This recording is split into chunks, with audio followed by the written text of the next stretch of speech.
introducing our speaker for today, we have Daniel Shorty. Daniel is a passionate and experienced human resources professional with 8 years of expertise, spanning from small startups to large manufacturing organizations. Throughout Daniel's career, he developed a broad skill set in leadership development, employee engagement, employee relations, and change management. And Daniel's experience also includes conflict resolution and conducting investigations, improving retention, benefit administration, and talent acquisition. I know here at ChangeLab, we get tons of questions of who can we talk to about HR questions. And then until now, or until I met Daniel, I had no idea that I'm not sure if we have any native HR professionals. But as soon as I find one, I will connect you, and I found him.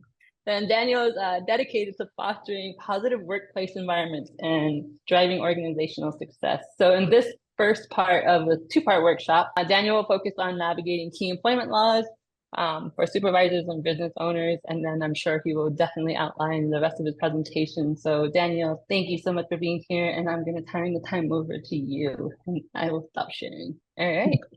Well, thank you again, and I want to thank each one of you for attending today. You guys are taking the first step as far as grabbing a hold of your leadership in your companies. And I always say, from a business management, it's always great from leadership to show from top down. It's always great to see that support, and how your company culture and how everything is always top down. So if you want how you want your company and your culture to function, or there's an idea that you want within, just know that I put the pressure even on my own CEOs and people I work for, that it starts with them. So again, thank you so much for being part of here. Just again, as a brief reintroduction to myself. So I've done a lot of startups. I've done a large manufacturing. Currently, right now, I am the HR manager for Salt River Material Groups, which handles all of the salt, concrete production and concrete, asphalt, and all that for the Pima Indian community here near Phoenix, actually. So I was actually wonderful to meet Raquel and actually get on board, and would love to give my expertise in this. So the first part of our conversation that we're really going to go over, part one, will be employment laws. I'll go over that a little bit more in detail. And part two will be the employee life cycle. So how to bring them on from recruiting all the way to offboarding. How do you handle all that? So both of these, I'm really excited. I'm very passionate about it. I'm actually kind of jittery right now. And as I said, it is going to be a bit interactive. I do love the input of people there that I'm giving my presentation to. So if I stop or if say, hey, do you guys have a question? Feel free to ask. Pop it up in the chat, and I'll look at you. And if you have an actual question or actual thing, I don't mind answering. At a particular point, I'll stop and open it up for questions. We will do a couple scenarios through this where I will ask for your input. So feel free to type that into the chat when we get to that part, just to test your knowledge and see how we're doing from there. As we said, the title of our presentation is Hiring Smart. So first part is, again, navigating employment law. I get plenty of questions about it. You get a lot of people that are kind of navigating or new to it. Our startup companies definitely are a big one. There's like, hey, what laws do I need to make sure what laws affect me? Which laws do I need to make sure I'm standing by? And the big thing, if you're operating on the Navajo reservation, is how do these laws interact with each other? And a lot of different laws and a lot of different things navigate. So the big thing is, I always say sometimes employment law can be like navigating the road, a road trip. So, come on, doesn't want to go. There it goes. So again, as a road trip, things can get messy. Things can be happy. You have your up times. You have, just like we experienced today in our business, sometimes we're doing awesome. Other days, we're going to have those relatives in the car that are going to kind of push our buttons and kind of get the crankiness a little bit. And so again, I like to love to say the purpose here that we're going to do is you're going to help you, your supervisors, and take information back to your supervisors and how to navigate those employment law issues. So again, making memories, one road trip at a time is the best way to sometimes look at this as far as employment laws. So we're definitely, if we stick with them, they do help to create and maintain a healthy company culture within your company. And that helps as far as retention. That helps with making sure people stay at your company and attracting people to your company, which is a big thing, which we'll kind of go over a little bit more when we get to the employee life cycle and how that pertains, and how, if you maintain yourself, you set this up as a good foundation, how it's going to set your company up later down the road. And that one is a bold point. People don't quit companies. They quit supervisors. And if you're their supervisor, their leader, they quit you. There are going to be times where this comes into effect where we have to put, as the leaders or as the CEOs of companies, we got to kind of put our big boy shorts and big girl shorts on a little bit. There are going to be times there are some comments, some things that they're going to say to you. And you always take it with a grain of salt, and you learn opportunities and you learn from the mistakes. Sometimes the best thing is learning from mistakes. I hope during this conversation that lost some of these things I did learn. We made an odd mistake or two, but we learned from them. So just know that that's not always the case. Sometimes as far as like it's the end, it's over. Make sure you keep yourself positive. You learn from the mistakes, keep that positive mindset. And that does go into that healthy company culture as far as what you want to set for the rest of your employees. And big thing is, don't create a bad memory or kill the mood on the road trip. This is kind of my highlight as far as the harassment laws or the bad behaviors. We've always had that one relative on the road or one person on our family trip that's either made it bad, wanted to make it bad, or that person that's just, how's the word? Forget my navel, but not jointly about the whole thing, the whole trip. They want to just put their hands up and be in the corner. So how are we going to navigate those particular employees, and what are the best ways to talk to those individuals and navigate that particular road? So our agenda today, so let's take a look at the map. We're going to look at discrimination laws, harassment, hostile work environment, how to differentiate between the two as far as a hostile work environment, what's the difference between that, and what does constitute a hostile work environment. There's so many misconceptions as far as hostile work environment that it gets thrown around a lot. So I'll definitely help you navigate that a little bit more better and differentiate, hey, am I crossing into making this a hostile work environment or am I not? Also the interplay. There's 3 leave laws, the ADA, the FMLA, the workers' comp. They tend to play with each other, and how do they affect your company and at what threshold? Some of these have thresholds, a minimum. If you're under the threshold of employees, these laws sometimes don't apply to you, but they are good practices to keep in mind and ideas to keep forward with your company if you want to make sure that you're acquiring the best talent that you can get out there. There is that old saying, you get what you pay for. So if you want the top quality candidate, a lot of them are looking for that out there. They're looking for benefits. They're looking for the pay. They're also looking for the company culture are the big things that they're looking for out there. So we'll navigate and how to navigate those as they can sometimes play with each other. They can intermingle. And at what point do they apply? And of course, there's other important employment laws. You always have that odd relative that jumps in the car with you. So there are other employment laws besides discrimination law do come in play and affect into these other laws as well. So we'll go over those, navigate, and how to navigate some of those other employment laws, and then how they pertain to your business. And of course, the big one is federal and tribal laws. How do those federal, state, tribal laws, how they interplay with each other? And at what point does one override the other? And which one, at what point do they uphold as far as the big play is between federal and tribal law? So the first one we're going to go over is the discrimination. So don't fall into the traps that take money from your wallet. So I always like to add a little bit of humor. So again, we're going to go over today how to keep that money in your pocket and for you to finish the trip on your road trip. So you definitely don't want to fall into the trap of discrimination lawsuits or anything like that, because those can be business killers in a sense if you get hit with one big enough. So at the end of this, as these guys said pointing out, you're welcome. So some of the big laws that we're going to go over as far as employment law, all supervisors should know. And these are definitely ones that you can pass on to your supervisors or your team leads. And know when the road's closed so you don't go that way. I'm going to do my best to be your Google map here and let you know the road's closed up ahead and what to look out for. So the big one, of course, there's Title VII. There's an Age Discrimination and Employment Act. There's the Pregnancy Discrimination Act. And the new one that's popped up is the Pregnancy Worker Fairness Act. And of course, you have the Americans with Disabilities Act. So avoid the closures. The roads are up ahead. So a big one is Title VII. Title VII prohibits, and the big way of how I'm move my thing here because I'm on the wrong side. So Title VII, it basically said it prohibits employers from discriminating against any of these protected classes. So your protected classes, the big ones are race, color, religions, sex, national origin. Some state laws have added on sexual orientation. They've added national language. They've added other things onto that as well. Gender identity is a big one. That is the big thing that is catching fire now, is gender identity and harassment are the 2 biggest things that you're going to see out there as far as what a company is being hit with nowadays. So, and then additionally, Title VII does protect the employee. So you cannot take a negative action or retaliate against an employee because either one, they submitted a complaint about discrimination, either formally or informally. They filed a discrimination charge of discrimination either with the EEOC or the Navajo Office of Civil Rights. or they participated as a witness in an investigation or law.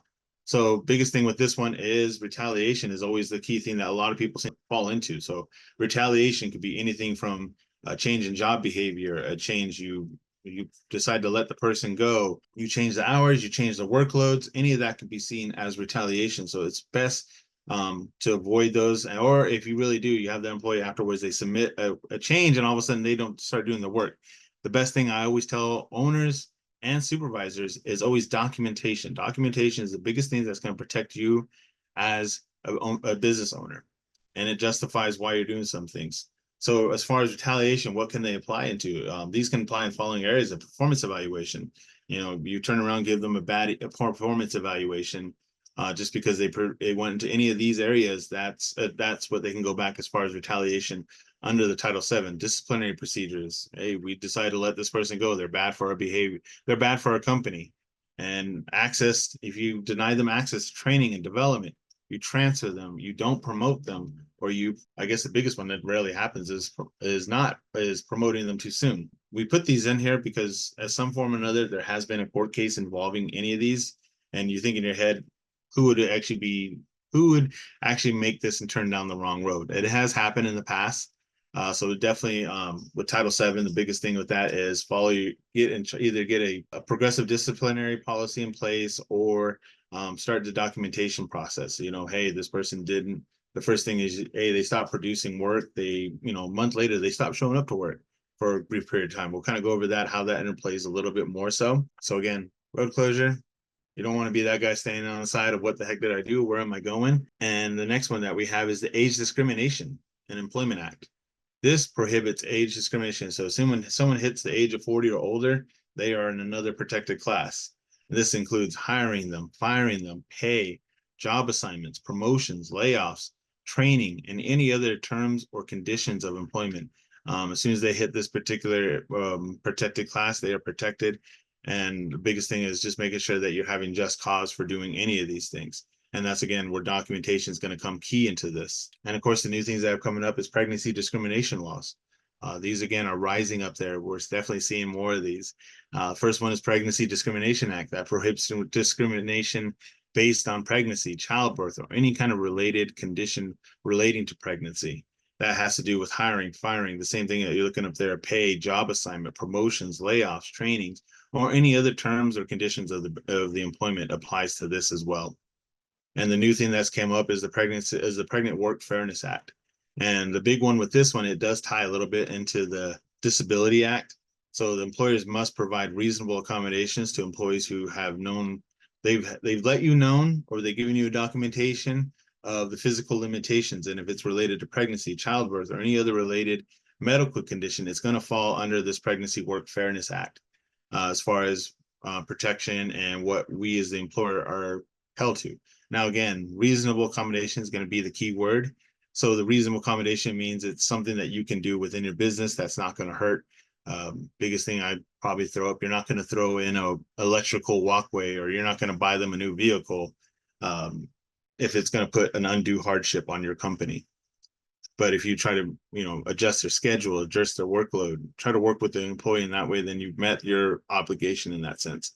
And just know that in these both and the Fairness Act, and when we get to the ADA, the biggest thing is there's responsibilities for you, the employer, but there's also expectation and responsibilities for the employee. If they don't do their part and they don't do anything, they can actually null and void that part of it as well. So as long as you've done what you have to and they don't hold their ends, there's certain actions that you can take at that point. So here's an example of here's a couple examples of the Title VII violation. So this one right here, let me move my screen. So this is an example. So an employee Mark, he goes to his top supervisor, makes complaint that he feels discriminated against due to his race from his immediate supervisor, by all other Black employees are given intentionally wrong. They've been given intentionally wrong duties or sites that they're supposed to report to. He leaves the meeting being told it will be looked at and looked into. A few weeks later, he's brought into a meeting and is terminated due to poor behavior in the workplace. A report including a PIP involving insubordination, so a performance improvement plan, was put into place, and threatening behavior as part of the documentation. Mark denies that any of this occurred nor was he given a performance improvement plan. So Mark, after he's done getting laid off and everything, Mark decides at that point he's going to go ahead and file a discrimination lawsuit and Title VII with the EEOC. My big thing at this point is, and this is where I'm kind of going to test you guys a little bit, is do you think in this particular case, Mark has a, oh, how do I go back? Sorry. But I was going to say if he had a case. If you were thinking yes, it turns out he does. I'll make sure I don't click ahead next time. But the big thing is it turns out that this was a clear example of retaliation. So what had happened during this particular court case, and this is a real court case that did take place, is the HR was not informed of the claim. There was no documentation to show any of the follow-ups. So when they did inform him, like, hey, we're going to go ahead and look into this, we're going to follow up about this, none of that was documented. None of the performance improvement plans were logged or documented with the human resource employee. And then due to the fact that it was such a short time frame between the complaints, so it was only a few weeks, and then his termination. So between being served, his termination, or filing the complaint and being let go, it was too short of a time to handle it. The court felt that his complaint was not acknowledged, and then that there was a serious lack of documentation on the behaviors and everything that was reported. The courts found that due to the lack of documentation and the poor handling of this complaint, it supported the employee's claim that he was retaliated on against for reporting racial discrimination. So not only did it go into racial discrimination, it actually went more into retaliation lawsuit as well. So again, this was a real case that did occur, that did happen. And what was the outcome of all this? What exactly happened to the company? And what was going to happen there? The results was the courts awarded the employee $4 million for punitive damages. So the biggest thing I would say is, again, these are business killers. This is why you have insurance, or you look into getting insurance for your company. This here, sorry. So the biggest thing is you don't want to be that guy saying we lost a lot of money as far as the Title VII violation goes. So it can easily change from one complaint, and then if they look into it, something else can entirely happen differently. So another example I have here, before I get too ahead of myself, I want to open this up so I can actually see if I can get any. Oh, I don't know if I can get your help real quick. I'm trying to get to the point where I can open it up to the chat. The chat's not opening. Oh, there it goes. I got it. So at the end of this, I'm going to go ahead and you can put it in the chat of your answer. So there's a potential employee. So this is beginning stages. This is an employee that you're not looking to hire. Her name is Jill. She's interviewed and she's given high remarks and positive feedback. All throughout the interview, she's had a number of different interviews throughout the whole process. And we're talking, this is probably the 4th or 5th interview she's gone through within a short period of time. Finally, the team decides to make an offer, is made. But during that time when the offer is made, she tells the supervisor that she's pregnant and asks about leave. Like, how does that interplay with her employment? The interview team, after learning this, decided to rescind the offer, and then they later hire a non-pregnant applicant instead. Jill then files a Title VII lawsuit with the EEOC, and I'm going to go ahead and open the chat. Do you think that she actually has a case in this particular point? And if so, what law do you think was potentially violated? It might be a little bit too much to put in there. You know, Raquel, I'm actually going to go ahead and let them unmute and answer. If someone would like to take a stab at this and take a guess at what employment law, anyone in particular want to take a stab at this? There's a couple comments in the chat. Okay, let me take a look. Oh, there they go. Monty's got yes. He says pregnancy discrimination. Kaylin says yes. Pregnancy discrimination. Fair working is Edison's. Thank you for your participation, you guys. And the big one that happened out of this was, oh, there it goes. I got to click back in here. Yes, it does turn out. It was. So great job. You guys answered the pregnancy discrimination. It was based on a hiring decision. So it went under the Pregnancy Discrimination Act. And because it fell into this, that is a protected class that is protected by Title VII. And what happened after this is that the court decided to award the employee $90,000 for relief. And additionally, the company had to enter a 3-year consent decree with the EEOC. This meaning that this required the company to report about any employees who required leave while pregnant, or terminated any employees that are terminated or making complaints. So the big thing that happened out of this was they were hit with the monetary thing, but after that they had to enter a 3-year agreement with the EOC of 3 years, they had to be monitored. So if they made any kind of decision, a hiring decision, there was a pregnant candidate, they had to report that to the EEOC and get that vetted before they can make that determination. As far as any terminations that happen within that 3 years, they had to get permission and vet that through the EEOC before they did it, or make complaints. Any kind of complaints or anything about it had to be handled through the EEOC. So for almost 3 years, anything regarding decision-making in this area was taken away from the company. And then on top of that, the big thing that also occurred and happened out of this is that when you get flagged by one department or federal part of the government, another one's going to come and take a look around. So usually sometimes another group will kind of go over some of those here in a little bit later, which ones could enter into it. If they get wind of a potential violation, they can actually come and do their own investigation, and they can hit the company with another fine themselves. So, oh no. So before I move on to anything regarding Title VII, I'm going to open it up to a little bit of questions to see if anyone had any kind of questions regarding any Title VIIs or anything like that, or you have a particular thing. I mean, I don't know exactly what's going on in your company, but if you have a general question, I can definitely answer at this particular point in juncture regarding any kind of discrimination laws. We have the chat. What do I got? So Monty's got no questions. Lars, depends on their policy. Does my application have to have just Edison asked, does my application have to have just male or female? You can elaborate a little bit more on that, Edison. Like, you meaning that on your application, are you asking if the candidate is male or female? And as far as utilizing at-will policies, most companies can.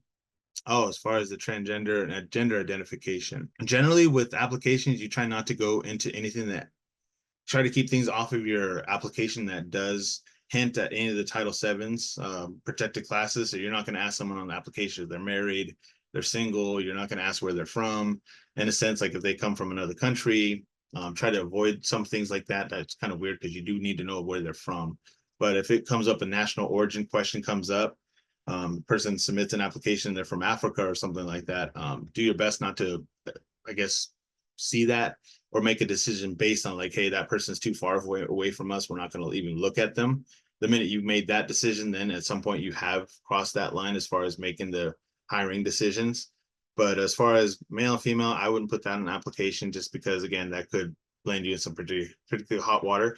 The only thing that does come out of this is if someone during your interview process, I'm kind of jumping the gun, but I know this helps you guys out probably, is if the person has a pronoun that they identify themselves. So if the person comes in and they're dressed like a male, but it's a female name and they refer to themselves as a he or him, I would probably at that point within the interview keep referring to those pronouns, because the big thing, like, again, transgender was a big thing that happened after that, if you not utilizing the proper pronouns.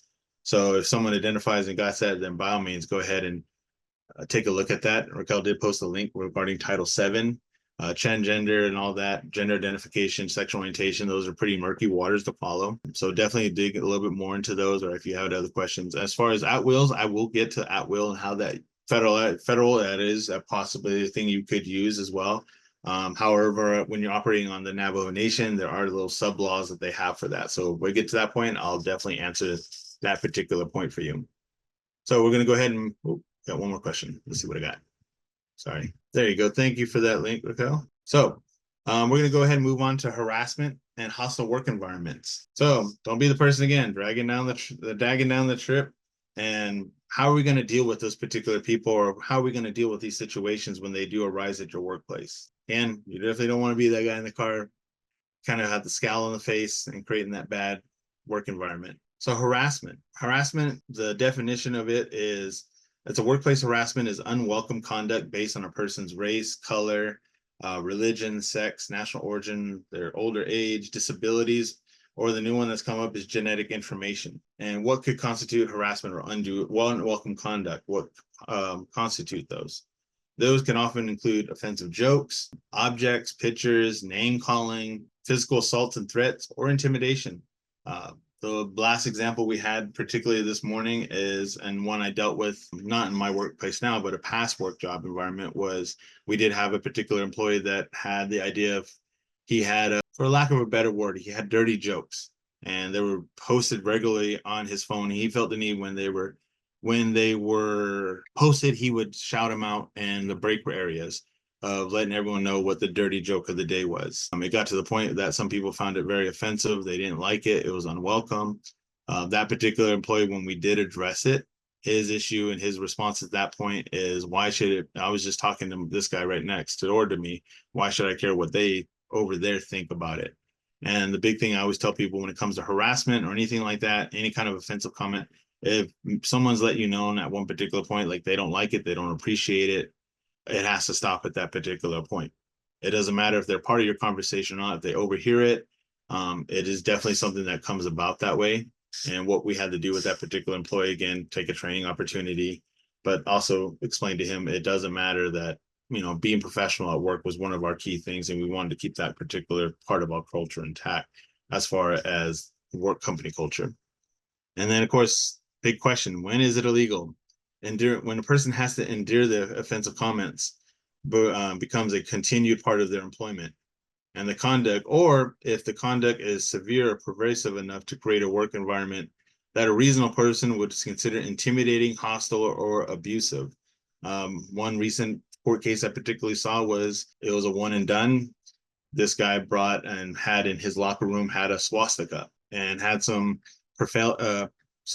items in his locker that did have a lot of discrimination, all that in there. And that company, as soon as they became aware, they went ahead and separated employment from that employee, where it was severe and pervasive enough. They didn't even know, they even thought at one particular point it could have created a physical assault, or someone found it threatening. So in those particular sense, it bypassed the whole progressive discipline and went straight to separation. The employee did try to sue the company afterwards, but based on the employees, what they were able to document, what they showed, and that the judge found that they were justified in their separation of the employee, and denied that particular employee their discrimination lawsuit is what they tried to file under. So again, definitely don't want to create that kind of culture, pointing fingers, yelling, screaming.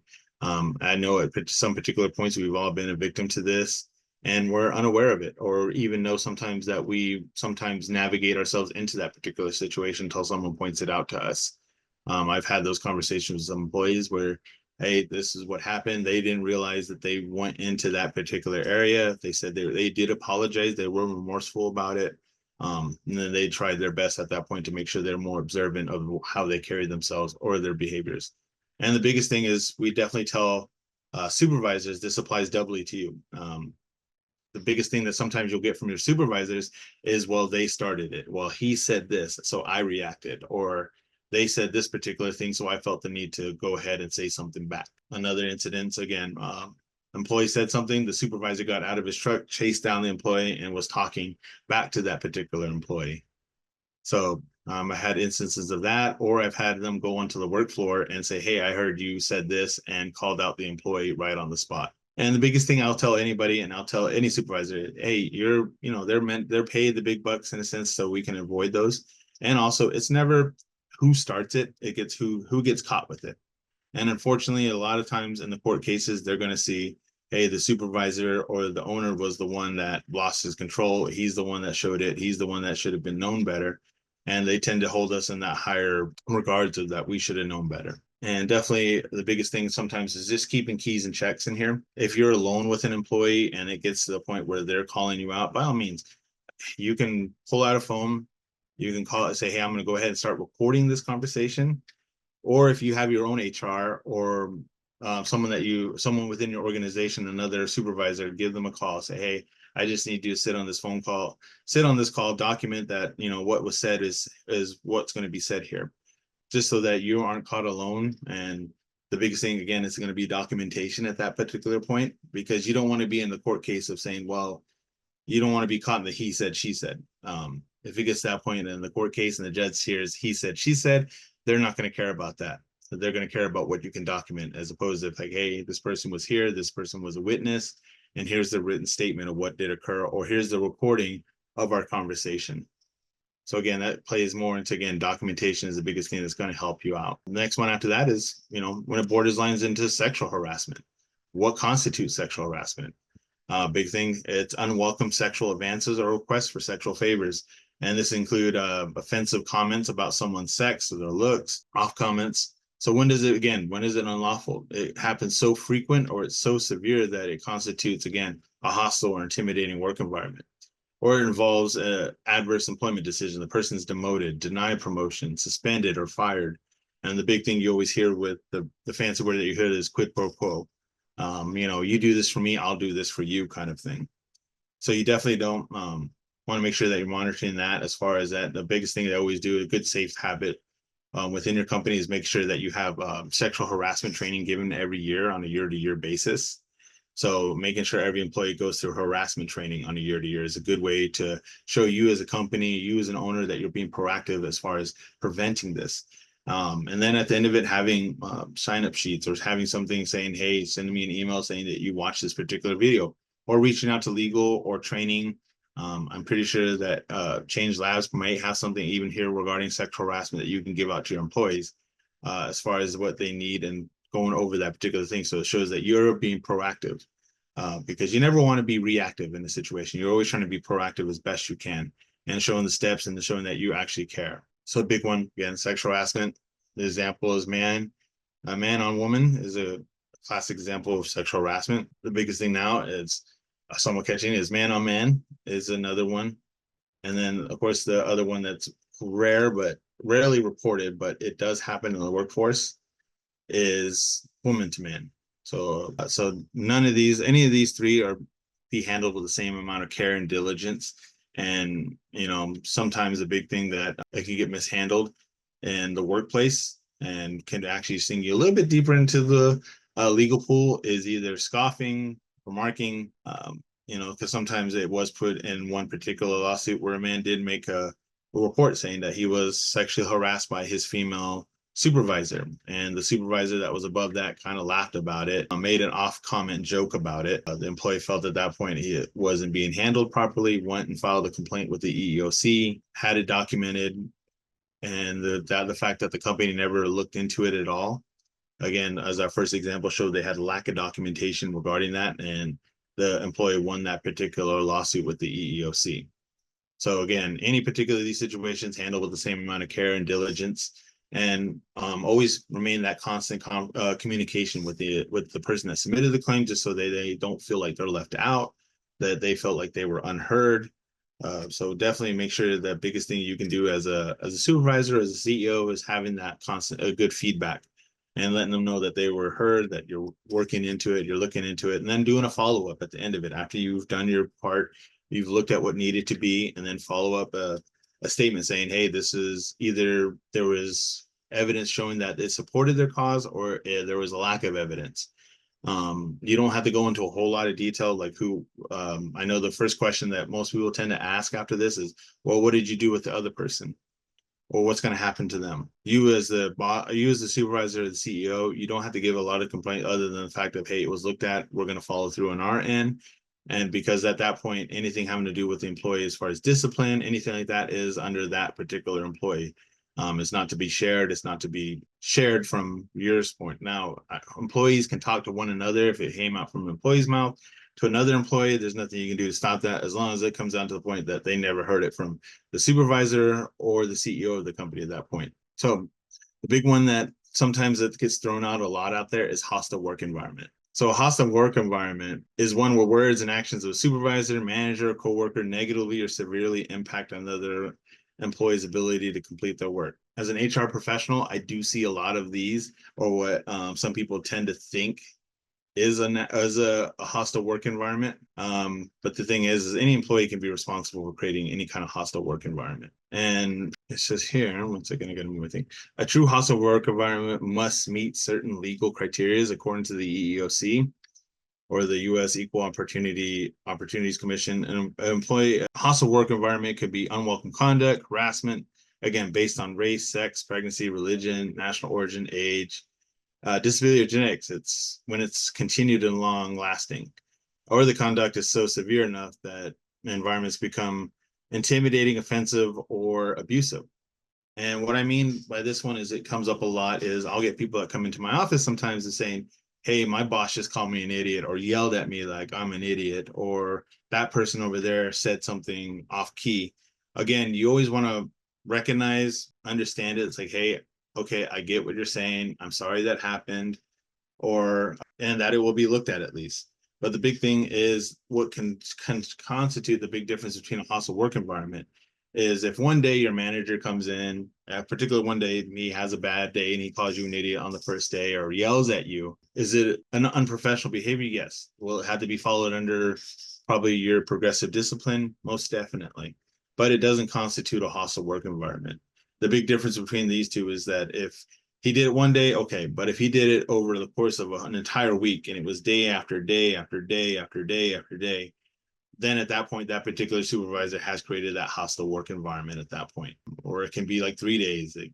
But the big thing is you as a supervisor or you as the CEO, big thing is jumping on this. If someone brings that complaint to you, is handle it quickly. Take a look at the statements, gathering statements from not only the person making the claim, but always ask if there is any bystanders, anyone around to hear it. Gather any kind of statements from them is a big help in this area. And then also you do have to talk to the person that they're making the claim against. Like, hey, could you give me your side of the story? What occurred on this particular date and time? My biggest thing with this is you always ask open-ended questions instead of closed-end questions. You make it a very broad point of just like, hey, on this particular day, could you run me through the events that occurred between you and this employee? Or, that's a good example of an open-ended question. A closed-end question would be like, hey, this employee said this is what they said you said, this is what you said you did you do it? And there's only one or two ways to answer that question, so to put that employee into like you're guiding him into it, as opposed to let them tell their particular side of the story. And that lets you know, again, when it goes to any kind of investigation, anything comes of it, you've done your due diligence. Or again, if you have your own HR department, they definitely would kind of go in that way. Or if you don't, the best way is just get statements. If they gave another name of another employee, definitely talk to the employee, get their statement. But again, treat that again with confidentiality. The big thing is the person making the claim says, well, who made the claim against me and who's involved in this? You definitely don't need to announce it at that particular point in time. If it gets to a legal point, they will, like, if it goes to legal, then at that point, it will be kind of known, like, hey, this is the person made the claim against you. And then definitely let the employee that making the claim, like, hey, we'll do it confidentially as much as possible. But if it gets to a point, we're going to get to a point where they're going to have to know who made the complaint against. And that way you've prepped that employee, they know what's coming, and they're not going to be blindsided of, well, you didn't tell me this, so why? And then they might back out, they might not do it, or they might do their own claim of something else at that particular point. So again, just keeping that open form of communication definitely helps in this area. So also work environment, calling people out in meetings, yelling in a meeting, or as my favorite, you can always someone choking someone out with the force. So again, another hostile work environment example. So here's a good example of again, we'll go open this again up to the chat. So Sally's an employee at the Salt Game and Gaming, and during her time with the company, has her bottom touched by her supervisor, which is followed up with a comment on her looks, how she is dressed. In addition, she received sexually explicit text messages and videos from that same supervisor. She did this for her first year, didn't say anything to the company. She was expecting her first child, but this did not stop the supervisor. He kept on with his same thing. So she decided after a year of enduring it, again, it sucks that it went that long, but she finally made the report to the proper channels to her company and followed what was in the handbook, followed the company policy. She made a complaint to the EEOC, which did conduct their investigation into the complaint. During the time of the investigation, the supervisor decided to cut back on her hours. And then not only that, he denied her accommodation and she submitted for her pregnancy. And additionally, before the investigation is complete, the company made the decision to let her go for not completing her work and not fulfilling her 40-hour work schedule. So does Sally have a case in this? And if so, what can she point out in this case? What are some key points that she can point out or that you see in this? I'll go ahead and open it up to the chat. Feel free to open and I'll take a look. I'll give it a few minutes, a few seconds actually, and see what everyone thinks are, because as we talked earlier before, some of these laws can intermingle with each other. So not only are we covering some things that we covered now, there might be some things that we covered before of what this might navigate into. So anybody want to step up real quick and take a shot at this? Ooh, I got one. Let's see what we got. Raquel is a big one. She said yes, she has a case. Most definitely. Robert, yes, he says she has a case. Monty said, hey, Monty, great job on your answer, buddy. He said, yes, harassment, hostile work environment, and pregnancy discrimination were some of the big things. So we're in person, Monty. I so give you something, say, hey, great job, great answers. And yes, she does. It definitely does have it. It's a sexual harassment lawsuit. It's a retaliation lawsuit because of the negative actions that they took. It happened as an ADA violation, a discrimination under the pregnancy. It did create a hostile work environment. And as we mentioned earlier, the Pregnancy Fairness Work Act, the company was supposed to approve or accommodate her to meet her anything that kind of limited her due to her pregnancies. They were supposed to meet that. So there's 5 or 6 different laws at this point this company has violated and gone through. So what happened to that is the sad part is what happened here was this actually happened to over 100 employees in some form or another at a big gaming company, which was the Blizzard case. They found that there was hundreds of incidents committed. Not only was the company forced to pay out $18 million to all those affected, but as I mentioned earlier, other companies and other government agencies would love the opportunity since they smell the fresh carcass and they decide to pick the bones. In this particular case, the Security and Exchange Commission, or the SEC, decided to launch their own investigation into the complaints. And they looked into it themselves and they hit the company and forced them to pay out an additional $35 million. So altogether, this ended up costing this company close to $53 million. And this was only just one example of the hundreds of different cases that they had not only the EEOC found, but the SEC found as well. I'll pause it there. Does anyone have any particular question? Any particular questions regarding like harassment, hostile work environment? I mean, this is probably where I get a lot of questions, or does this constitute, does the employee have a valid point on this particular case? Raquel, I'm gonna go ahead and let them unmute.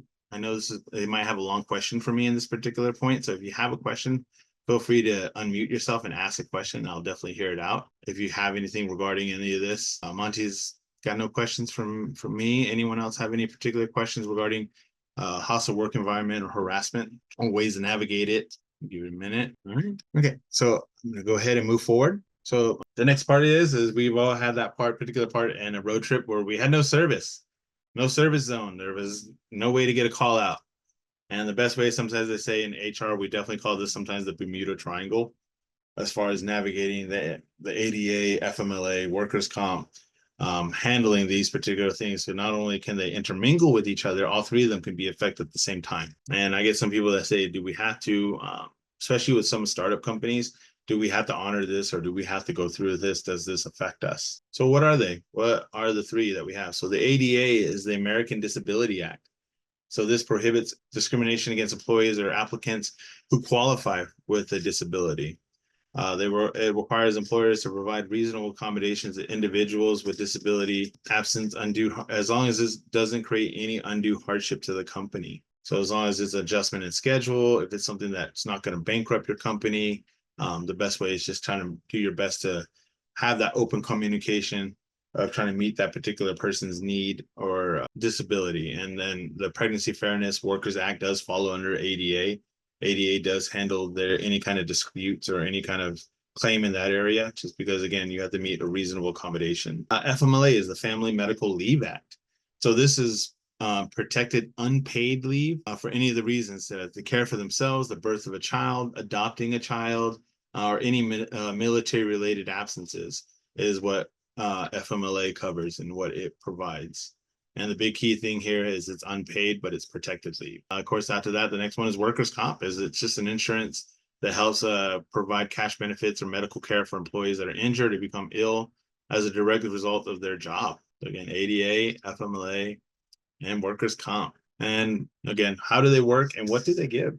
How do they function? What do they do for the employees? So the ADA, again, an employee who is disabled is defined by the ADA, is qualified for a position, can perform the essential functions of the position with or without reasonable accommodations.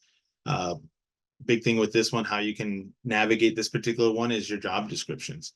Having a good detailed job description of what you're looking for in an employee and having that under the essential functions of your job. So meaning that these are key things that they need to be able to do and meet in order to meet the job. Some practices some companies have definitely done is, hey, before we bring you on board, we want to make sure that you can meet the essential functions of this job with or without accommodations. And that kind of lets you know what's coming down the way. And there's no specific time for the amount of leave provided for the reasonable accommodation, as long as it doesn't create the undue hardship. So a doctor could say, hey, they just need this for about a week. And it's always good to get paperwork as far as disability paperwork, as far as getting it, say, take to the doctor. Hey, we just need the doctor to fill this out. Is there anything, big key thing is there that you can have on the paperwork is for the physician to fill out. Is there any accommodation and a timeline on this? And the big reason you want accommodations is to make sure that, hey, this is what the doctor recommends as far as accommodations and what could be met. Another thing is a timeline on it. The doctor says, hey, this accommodation, you're good for 4 weeks.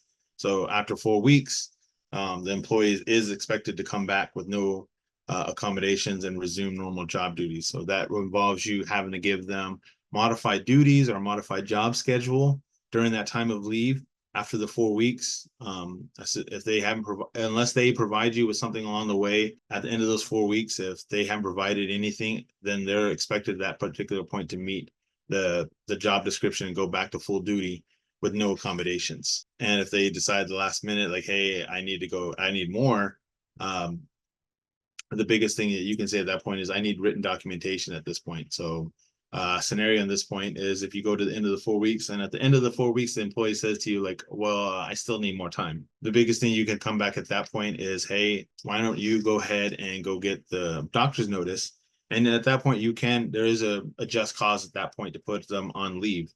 You can make them take the leave, whatever the leave they have left, or you can put them on unpaid leave. And the biggest thing at that point you can tell them is, hey, I want to make sure you're safe. I want to make sure that there's no new accommodations that need to come into a play here. And I just want to make sure that we're doing our best as a company to look after you and that you're not hurting yourself out there. So until I get a new accommodation that you're telling me that you need, I think it's best at this point that you stay home until you get me those new accommodations, and that we can make sure that we can meet the new accommodation. Because right now, what we have right now goes till this deadline. And that's always a good way to how to navigate that particular case as far as disability. FMLA, as long as the employee has worked with you for 12 months or put in 1,250 hours. And the big thing is how FMLA applies. It applies to employers with 50 or more employees, and they have to be within a 75-mile radius. And a good example is, let's say you have 45 employees at one location, and then you have another 30 that are 200 miles away. At that point, FMLA doesn't apply to you as a company. Is it a good idea to have something in place within your policies to help cover this and meet this need? Possibly, but that be up to your juncture at that point. What you want to put within your company policies. But as far as meeting the standards of the FMLA at that time, then if you have less than 50 or more employees within that 75-mile radius, then the FMLA doesn't apply to you in that sense. And the big thing is, it gives the employees up to 12 weeks of unpaid leave or 26 weeks for any kind of military related absences. So the big thing to take away this is unpaid leave, but you can have it in your policy that they have to use any leave that you have. You can make those two particular things right together. So FMLA and their normal leave. So while they're on FMLA leave, you say, hey, you got to use up whatever is in your leave bank. After you used up everything in your leave bank, then at that point, everything's going to be unpaid. They do have FMLA paperwork online, kind of gives you a basic framework on how to do this and what basic information that the employee needs to give. There is a communication part where they submit leave saying, hey, I need to get leave. You can take a look at it. If it meets your qualification, meets what's an FMLA, there is a response sheet usually for the default in this. And that usually tells them, hey, your FMLA was either approved or it was denied. And if it was denied, it's for this reason. And then if it was approved, there's another piece of paperwork they can take to their physician. It lets them know, hey, this is what they can do. This is how many they can take it. And the other thing is under FMLA, they don't have to take the whole 12 weeks as one go. They can have something called intermittent leave, where they take it piece by piece. But again, that's something that the physician will put into it. Like, hey, This person needs to keep coming back for appointments every week. 2 days a week, he needs to come see here, come back to here. So in those 2 days out of that week, he takes leave, but he's not to be denied those as it falls under FMLA, and then tracking those hours as far as anything you can make sure like any leave day that you take is a full day of leave, and then just keeping track of all those hours. So whatever 12 weeks is, as soon as they get that 12 week, as soon as they hit 12 weeks of leave, after that, it's no longer protected at that point. And they would need to, depending on your policy, you can make it a rolling calendar, you can make it a calendar year of when these 12 weeks are. That is completely up to how you want to dictate within your company. So if they use it all in a calendar year, they can't use any more FMLA until the new calendar year. And they no longer have. And if they try to do any more FMLA, they don't have any more. They got to go. At that point, it's up to the company in your discretion of what you want to be able to do. Hey, if you no longer meet the requirements of the job, I think at this point it's a good time to separate, take care of yourself, come back, reapply with us, because you honored your report as far as the 12 weeks go with that employee. And at that point, you're free. And at that point, you're free to do a separation of employment. Again, if you have legal advice, you can always communicate with them, let them know. But if you show the documentation of, hey, this is the accumulation of the 12 weeks, and they took the full 12 weeks and they still weren't ready to come back to work. And at that point, like I said, you met your requirement. Workers' comp, an employee who's injured or an illness arises out of the course of employment. This one doesn't really have any specific amount of leave or anything like that. That's all going to be handled by the workers' comp company that you work with. The biggest thing that some companies do put into their policy is being safe. My biggest thing that we promote here is safety. So within our own company, safety is our number one concern. So we always say, hey, no matter how small the injury is, you have to report it and make a report of it. The biggest thing I always take from this is one of the manufacturing companies guys coming around, leaving the dressing room, getting ready to go to his car, clock out for the day, stubs his toe, doesn't report it, doesn't do anything. A few weeks later, he finds out he has a fracture in that big toe. Never filed the paperwork. Everything had to come out of his leave in his own pocket and everything like that. Had he made the report to justify the injury at that time, it would have fallen under workers' comp. And some companies have taken it to extremes where, hey, if you don't report something to us about injuries or illnesses, then we have to follow up with a disciplinary policy. And that's to make sure that we're letting you know how seriously we as a company take safety at this point. And again, that's just creating your company culture. And here's a good violation example or possible violation. So Ellen's a nurse, and she was diagnosed with breast cancer. The medical treatment required that she take leave upon being released back to work. There were restrictions given to her and to her employee for reasonable accommodations. But during the transition phase of the accommodations, some of the accommodations were slowly taken away, and there was no accommodations given at one particular point. Ellen felt at that time she was discriminated and decided to file a discrimination charge to the EOC. And then she as soon as she made the file and the company received it, they decided to take action and they terminated Ellen at that point. My big thing, I'll answer here. Does everyone think that she has a case? And if so, what particular leave in this thing did the company violate? And feel free to answer your comments in the chats here. I'll take a look at it and see what you guys think. And please keep in mind, like a lot of these violation things I've looked at are true cases, things that have come about. I'll give it a few minutes, or not a few minutes, I'll give it a few seconds and see what everyone thinks here. All right, I'm gonna go ahead and move. I don't have any answers. So the big thing with this one is yes. I mean, the EOC alleged that the employer violated the ADA at this point. Not only did they discriminate, I did get an answer, sorry. I want to make sure I acknowledge you. So Galen says there was wrongful termination due to her health complications. So yes, as far as it violating the ADA, it was discrimination against the employee because of her disability. Not only did the company fail to provide her with reasonable accommodation, they in fact decided to retaliate against her. So not only at this point did it not violate the ADA, now the company violated the EEOC at this point. So now you got two different leaves or two different enforcements looking at this particular example, saying, okay, so what happened? What actually happened for Ellen in this particular case, and what happens to the company? So the company in this particular was the Johns Hopkins Home Healthcare. was the employer. And they were forced to enter into that same 3-year decree, and they settled the lawsuit, and they provided $160,000 to Ellen in lost wages and compensation damages. It also required Johns Hopkins to train its human resource personnel, because they were involved as well, and they didn't follow their things, and their managers on compliance with federal anti-discrimination laws, and with a huge emphasis on ADA and reasonable accommodation. And the same thing that they had to do here, they had to report any of this to the EEOC. Any kind of decision involving any of this, if they violated it, they could again be hit with another fine. They could be hit with something else at that particular point. So for 3 years, they didn't have any decision making in this particular field for their business. And how do you handle this as a supervisor? So the ADA, after an employee informs you or of the need of accommodating, a big thing is please direct them to your human resource or who you designate at that point regarding the next steps of what they need to do as far as getting the disability paperwork and things that they need. After the accommodations, you are to look and review them again, that paperwork, and either approve it or deny it. And details the accommodations is probably best to put on the paperwork. Anticipated start date. When is this accommodation supposed to be given? When is the start date of the accommodations? And the big thing here sometimes that can take place is even if the employee hints at you saying, "Hey, I'm hurting."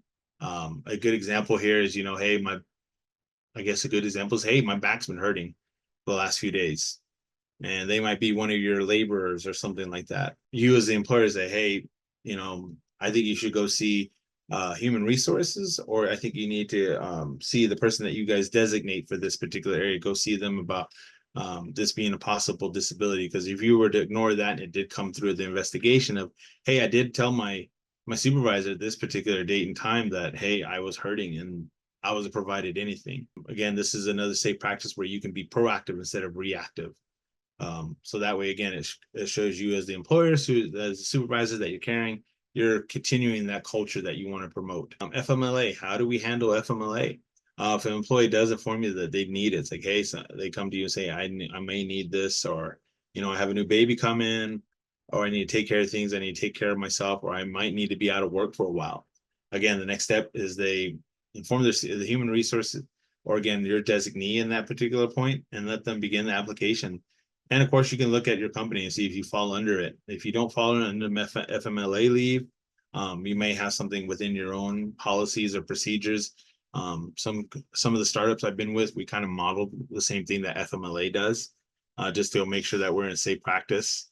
Instead of doing the 12 weeks, we modified that either to like, hey, we'll do 6 weeks here. It's some things that we put in place. If approved, the employer can approve it, and they can take the whole 12 weeks, or they can take it bit by bit, or intermittently, as it's called. Again, the protected leave, and this is protected leave, and the employee's position must remain available when they return. So a short term, you can use a short term, or a temp employee can be used to fill the can fill the position. So, but the big thing here is that you want to make sure that the position is available for them when they come back from leave. You can't go and fill the position with someone else while they're on leave.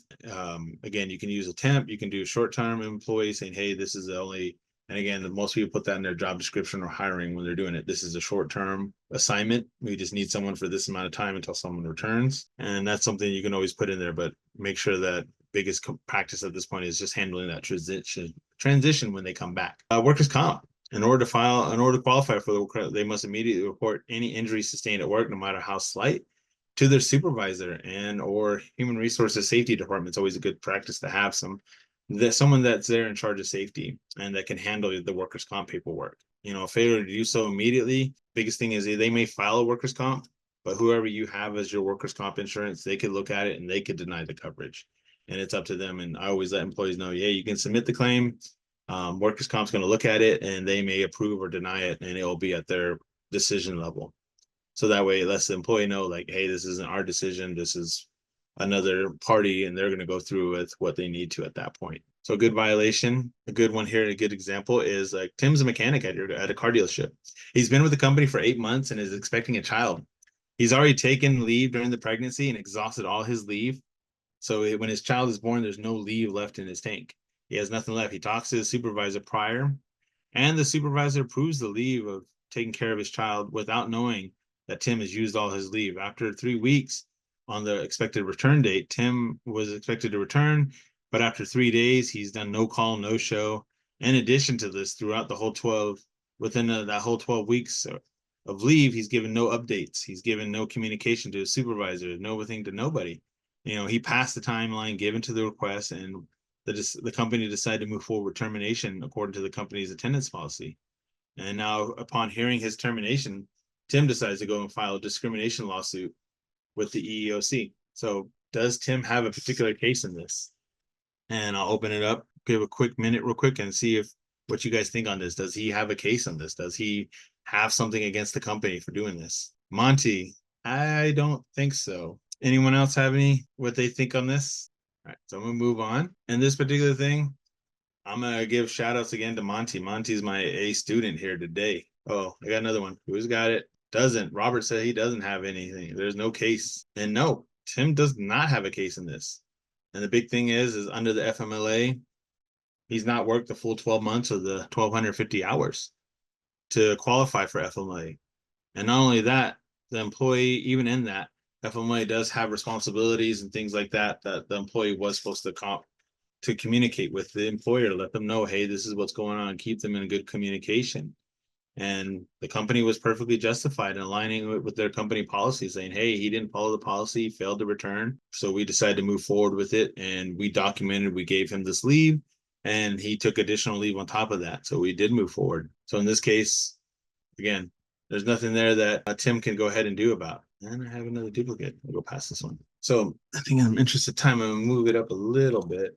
And another one. So again, you always have those relatives of employment laws, the other ones that decide to join your trip, and another one. So what other employment laws are there out there that could intermingle? The big one is the National Labor Relations Act, which is the NLRA. Big thing with this one, and a key takeaway as an employer and as a supervisor, is it protects employees to seek better working conditions, designate representatives without fear of retaliations. This big thing means that you cannot prohibit employees from discussing work conditions such as wages, benefits, work environment. So the employees are talking and discussing their wages and benefits. You can't forbid them from not talking about it. Or if they're thinking, hey, I think we need better wages, I think we need better benefits, and they're feeling the need to vent, and you decide to take negative reactions to that, this particular law protects the employees from having those open discussions and talking to each other regarding that. Fair Labor Standard Act, the FLSA, that's the big thing that governs pay.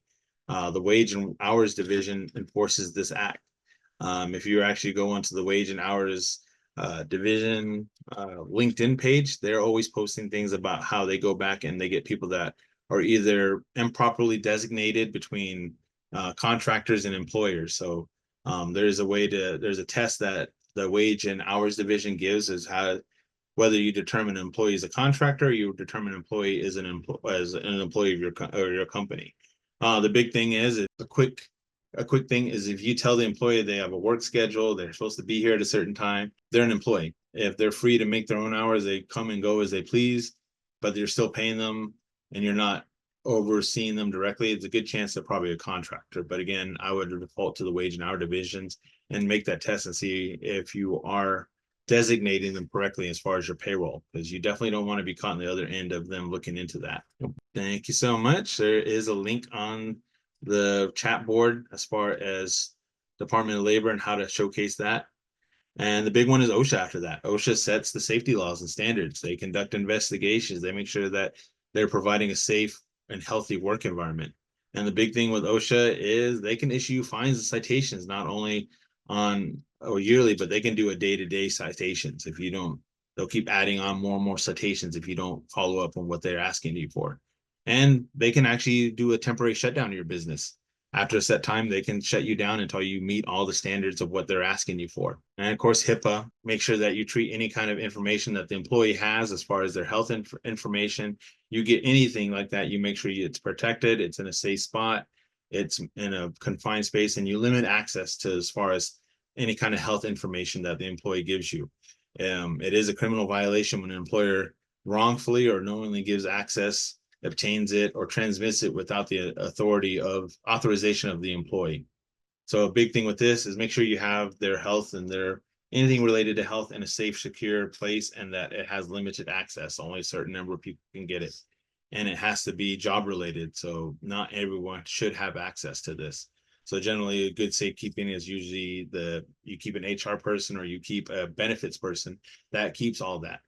And they pretty much are the gatekeeper of that information. Even you as the CEO or the supervisor, you don't have full access to an employee's health and insurance or health and medical information. So knowing too much in this particular case could be a violation. So a big one after this, how do federal and tribal laws work together as a team? How do they work together? So federal Indian law and tribal law. So federal Indian laws, they govern the relationship between the tribe and the federal government and state governments. Tribal law kind of does the inner workings of the tribe. So they're developed by the tribe or the nation. They apply to the members or the individuals within the tribal territories. And how can they affect employees or individuals? So as a good rule of thumb, as a US citizen, American Indians or Native Americans are generally subject to federal, state, and local laws. Now, as far as on the federal Indian reservations, only federal and tribal laws apply to members of the tribe under Congress unless provided otherwise. So as far as members being on the tribal land, tribal law and federal law do apply to them. And tribal court jurisdiction, they handle civil jurisdiction with natives and Native Americans who live or do business on the reservation, and criminal jurisdiction over tribal members who commit violations on tribal grounds. While the tribe has rights to self-govern, that sovereignty is subjugated to overriding federal authority. So big one is just the big takeaway sometimes is just to operate within the big main federal laws. And big ones are always the discrimination. So most of the laws that we covered are good rules of thumbs to follow. And the big thing that operates again is the Navajo Preference and Employment Act is a big thing that happens on the reservation. So the main concern with that is employment preference for Navajo tribal members. And the big thing with preferential hire is you always got to look at it. If you have two employees, they have the same educational, same experience, same everything matches up on the same part. This particular employment act means that you have to give preference to the Navajo tribal member if everything matches up equally. Now, there's been some conflict with some employers, mostly state and county governments and some school districts that operate on tribal land that say they can't comply with the Navajo Preference and Employment Act. And usually sometimes their argument with this is it seems like it violates Title VII or another anti-discrimination law at that point. And the big thing at the rule with that one is, I always say just hire the best qualified candidate. If it really does kind of come down to it, like, hey, that's where documentation is going to come big play into it. Like, hey, these are where they matched up.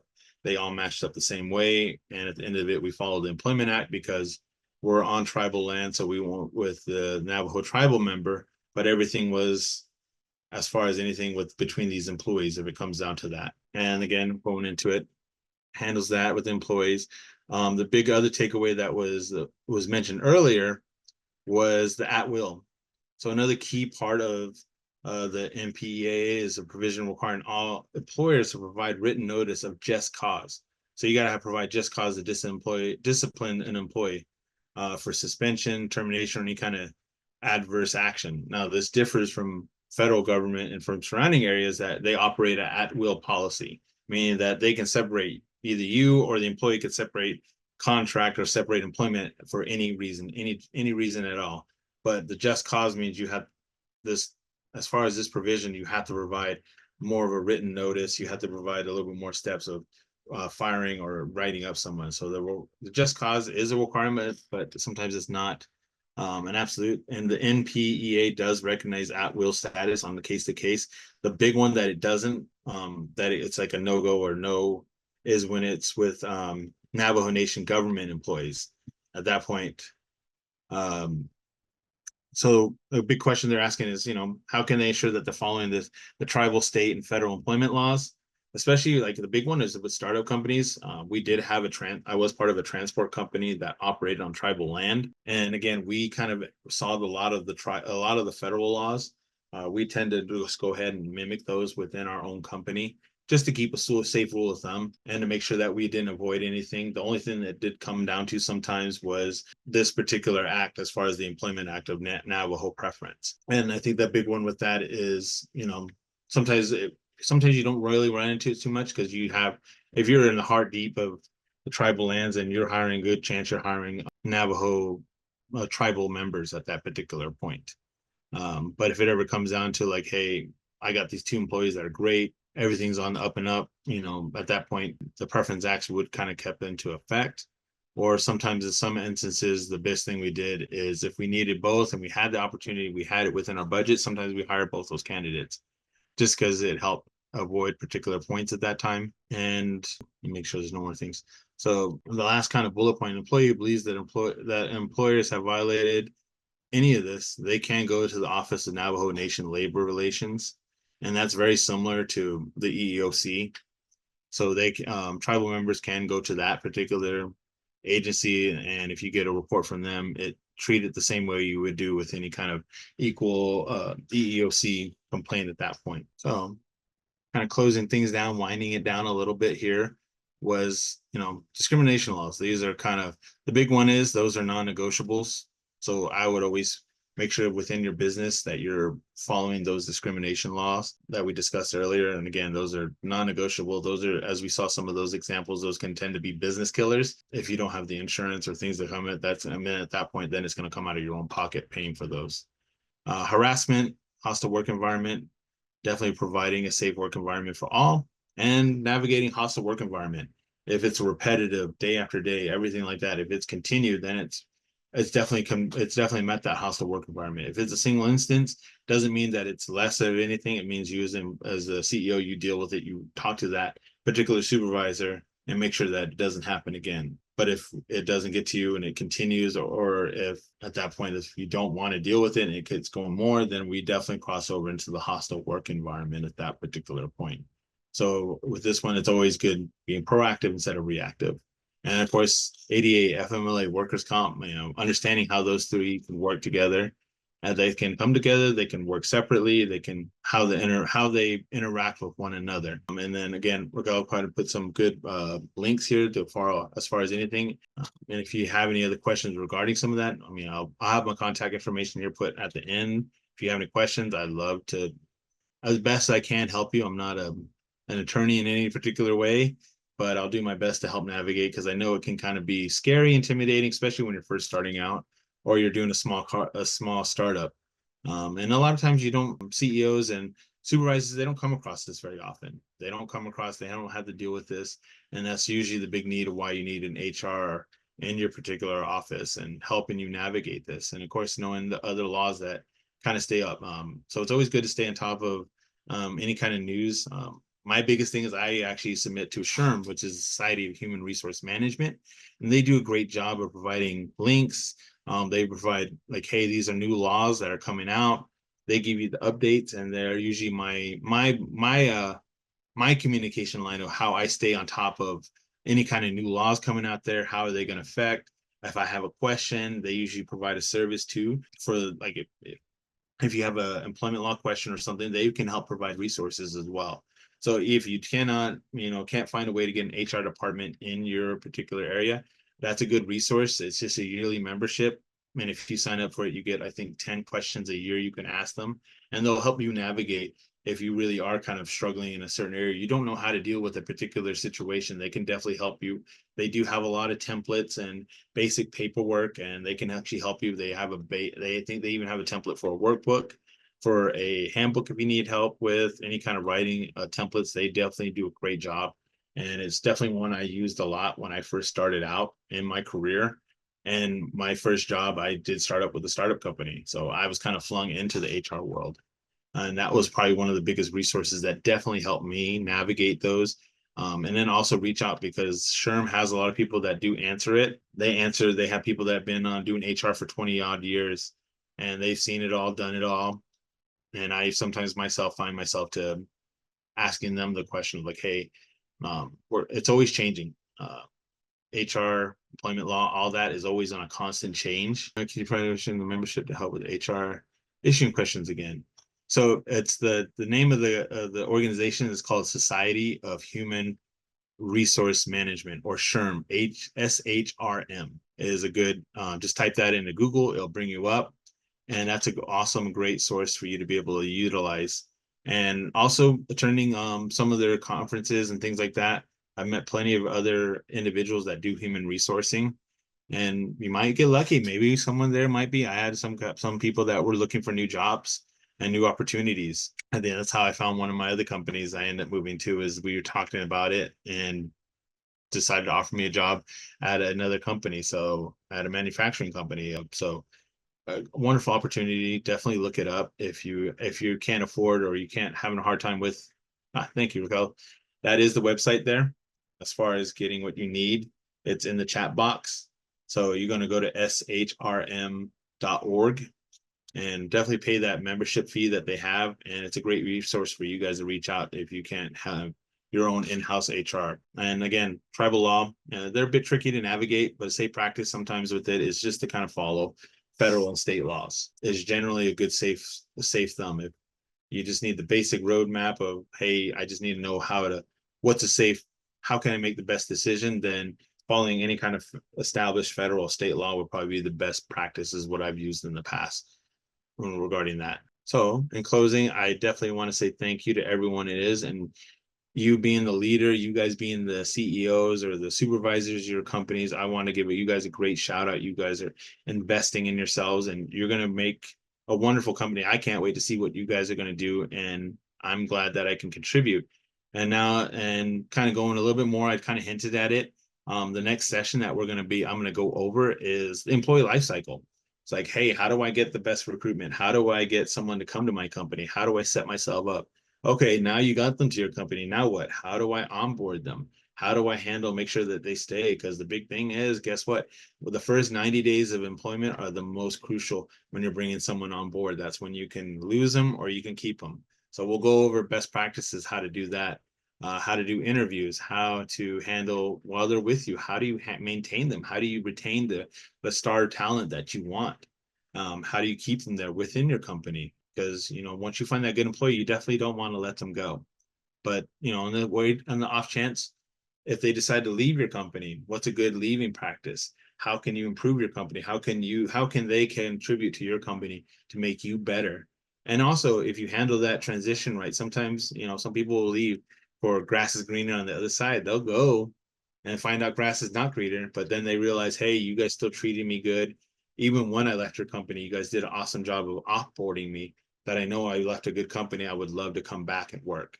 So how do you set those all up? So that kind of goes more into our session that we'll go over in the second session, of how to handle that employee life cycle, and how to best not only get the best candidates, how to interview, how to keep even falling into traps in interviews. What's safe to ask, what's not safe to ask, how to keep them here, how to make sure that they stay with you, and then how to keep them challenged is a good one. And then, of course, if they decide to leave your company or they decide to retire, how do you handle even retirement? That's, again, something we'll definitely go over more, and I hope you guys are in that session. But I'm not sure how you handle it. I don't know if you have any questions, or if anyone would like to ask a question real quick, if we have time for that, Raquel, if we're good on time, or how am I looking? Yeah, we're good. If anyone has any questions in the last few minutes, it looks like Monty has his hand Looks like raised. Monty, yeah. Monty, yeah, you definitely earned a question, buddy. What do you got? Thank you, Daniel. I appreciate your presentation. It was very, very informative. I learned a lot today. I'm just barely getting to the steps where, like, I'm starting my LLC. I'm still kind of like trying to find a statutory agent. I'm in that section, but learning about this, has been really good, because it's also given me, I'm just kind of like learning about it, and I'm able to kind of pre-plan it. So I have two questions. I'm sorry. What are the most common legal pitfalls small business owners face when hiring their first employees? And then I'll tell you the second one question. The biggest pitfall I've seen, again, is the hiring decisions. So you make it based on one of the Title VII. Sometimes is a big one that I've seen as far as hiring decision. Of course, sometimes you get tripped up. I guess the big thing that it's not so much a legal issue, but the big thing is the best way is presenting yourself in that interview. So how you conduct yourself in that interview, how you set it up. If you're not handling, you're disorganized, if you're asking the wrong question, even your demeanor, your body language in that, Sometimes I get some people saying like, off the interview, I felt like it was a hostile area or hostile, and you didn't even mean that at all. And you weren't even paying attention to how your body is. And that's probably the biggest thing. The biggest one, of course, is when you're going through interview and hiring is a possible Title VII violation. So definitely key on my next presentation, because I'll help you navigate those particular waters when you're going through it.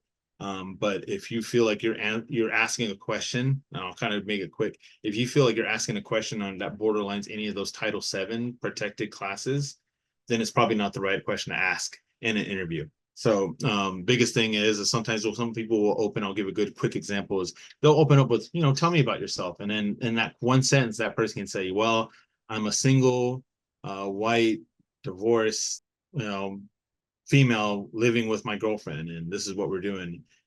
And the biggest thing on you can navigate is if you acknowledge that and say, well, tell me about your kids, or tell me about this.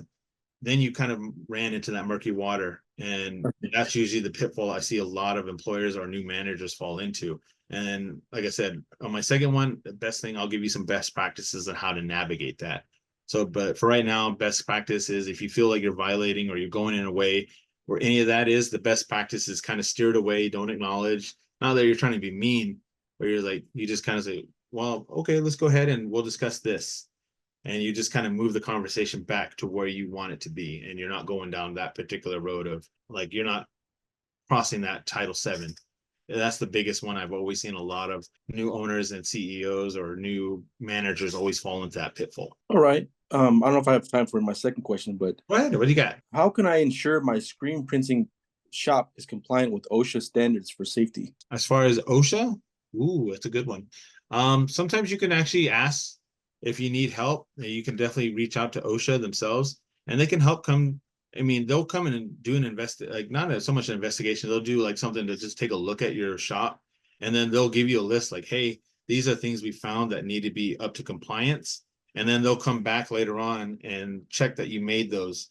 And as long as you made those, you're good. If you didn't meet any of their requirements or anything that they asked, then that's when you can get into that murky water. But by all means, ask. When we had the transport company, we didn't even know, like, we're not supposed to put our mops in this area because it could create a slip hazard. So they told us, hey, just move those mops and this away from this, so it's away from that area and you don't create a slip hazard.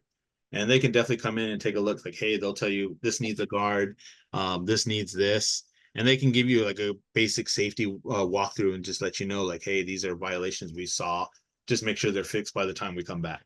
Okay, awesome. Thank you very much. Yeah, this is my first meeting. So, I'm going to be going to everyone that I can go to and gather as much information from everyone. But I'm hoping to come in person and ask some questions, but I'll get your information. Yeah, I have it up here on the screen too. And I don't mind if Raquel wants to go ahead and share that information with you guys, and feel free to give me a call. Let me know, like, hey, I had a question. And like I said, I have no problem kind of answering some of those. And by means, come back to our next one that we're going to do, the employee life cycle, especially like if you're doing a startup or anything like that, it's going to be crucial. Not to scare you, but it could be a make or break for the business. Anyone else have any questions or concerns or anything they want to do real quick, or are we running on time there? We are totally okay on time if there's any more questions. Otherwise, I will definitely share your contact information, Daniel, with those who are interested.